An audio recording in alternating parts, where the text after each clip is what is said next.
Welcome to beefbasis.com online training. In this session, we are going to continue our discussion of the basis and price forecasting tool. In our previous discussion, we discussed the inputs that need to be entered into the basis and price forecasting tool. We discussed how to select the state and location of your auction of interest, the forecasting time limit of beefbasis.com, frame score, grade score, and how to change the feeder cattle and corn future prices.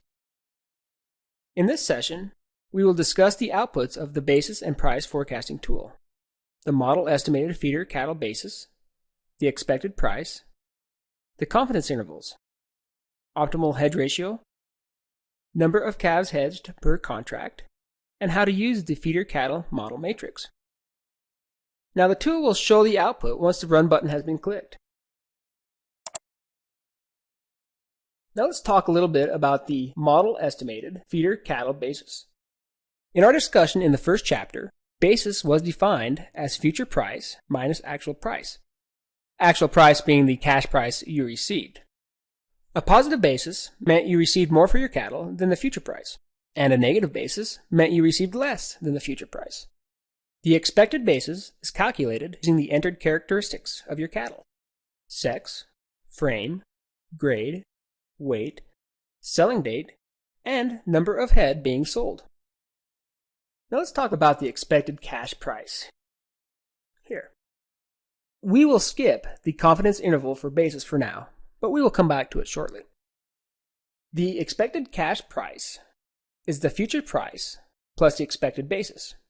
So if we look at the feeder cattle future price here, we will see that it is $112.67 per hundred for the November 2010 contract. So we have a November contract trading at $112.67. We have an estimated basis at $5.32.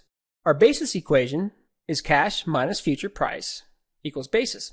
Now if we do a little algebra and rearrange this equation, we get cash equals future price plus basis.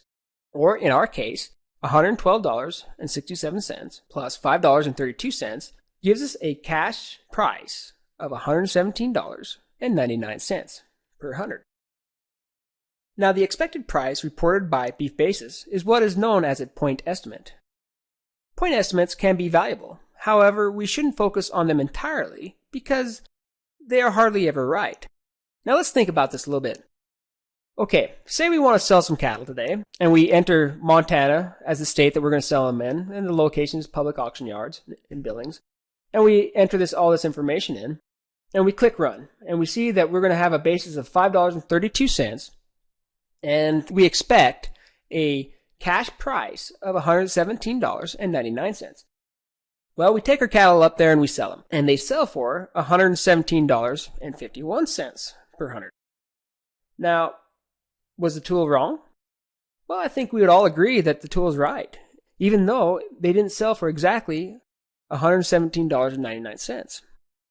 This is where the confidence intervals become important. The beefbasis.com confidence intervals, for those of you who are familiar with statistics, are at the alpha equals 0.68 level.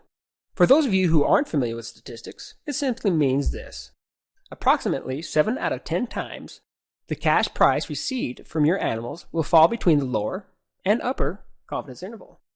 This applies to both the confidence interval for basis and the confidence interval for expected cash price. Now let's talk a little bit about the optimal hedge ratio. The optimal hedge ratio is an estimate of the relative price change between the futures market and the cash market. A hedge ratio of 1 implies a 1-for-1 hedge, where for every $1 change in the future price, the cash price also changes by $1 in the same direction. A hedge ratio of 1.5 implies that for each $1 change in the future price, the cash price changes by $1.50. A hedge ratio of 0.8 implies that for each $1 change in the future price, the cash price changes by 80 cents. In other words, if you have a ratio of 1, that would indicate that for every 50,000 pounds of cattle that you want to hedge, you would need a 50,000 pound futures contract. As the ratio deviates from 1, this would suggest that you would want to alter the cash futures quantity to minimize your risk. The number of calves hedged per contract is simply 50,000 pounds divided by the number that you enter here. In our case, it was the 550 pounds that we have entered. So 50,000 pounds divided by 550 pounds gives us 87 head. This indicates to us that we would need 87 head at our entered weight here to have a full feeders contract. This number is simply for your reference if you're considering buying a feeder cattle contract. Now let's talk a little bit about the feeder cattle model. The feeder cattle model matrix sometimes confuses people, and we will get phone calls and emails once in a while about this. This matrix simply shows how the calculated basis would change if there is a change in the corn price and or feeder cattle price. Now let's take a little closer look at this matrix. Right in the middle of the matrix, in this blue colored cell here, is the same basis value that the basis model calculated for you and can be seen here. Now let's assume that we are wondering what will happen to our basis if feeder cattle prices stay the same, but corn prices go up 20 cents per bushel to $4.70 per bushel. Looking at the matrix, we would go over on the y-axis here and find the $4.27 line.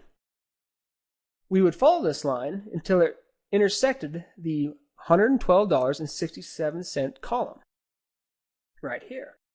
And we can see that if corn moved 20 cents, basis would go down to $4.81 per hundred.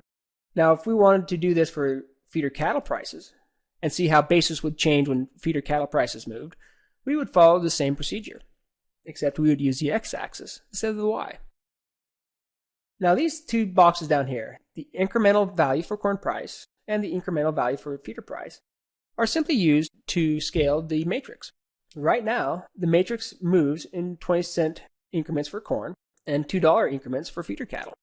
Now what happens if we want to change the inputs? Changing the inputs will make the tool refresh, and let's just do it right now. Say we want to look at heifers. This was done to avoid any confusion of whether the tool had recalculated the output once the input had been changed. To view the output, all you have to do is simply click the Run button. The tool will recalculate, and the output will appear. This concludes the training on the basis and price forecasting tool. In our next video, the hedge analysis tool, we will discuss the hedge analysis tool and how to use it to hedge your cattle.